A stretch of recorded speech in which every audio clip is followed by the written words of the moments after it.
this tutorial as just a quick introduction to timecode, the way that we measure video time. Now timecode is shown in each of the panels, often in a yellow text like this.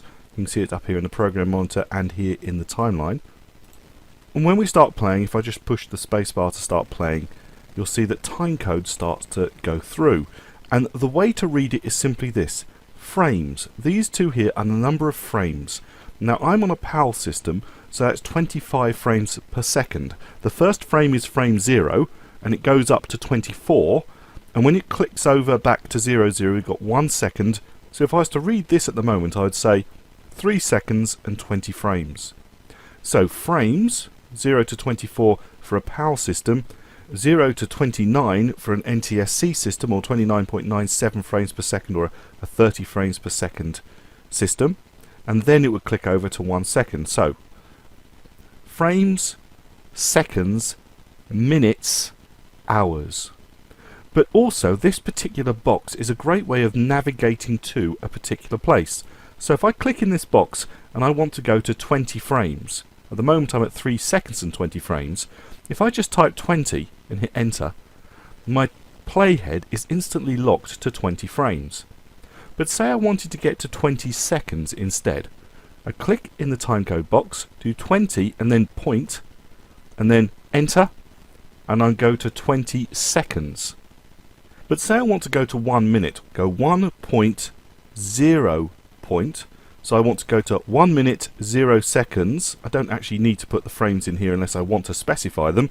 Hit enter, I'm now precisely at 1 minute. But say I wanted to go to 1 minute 5 seconds and 20 frames, 1.05.20. So that's 1 minute 5 seconds and 20 frames. Hit enter and you'll see that I'm at 1 minute 5 seconds and 20 frames.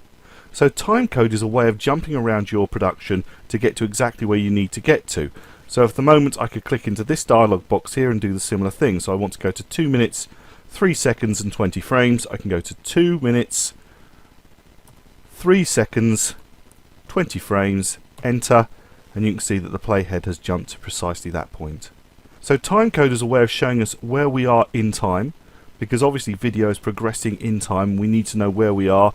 It shows us the length of our production, it shows us where particular things are happening at particular times, but also it's a way of navigating by simply clicking in there and deciding where we want to be. Clearly if I want to go to hours, I need to have footage that will take me up to hours.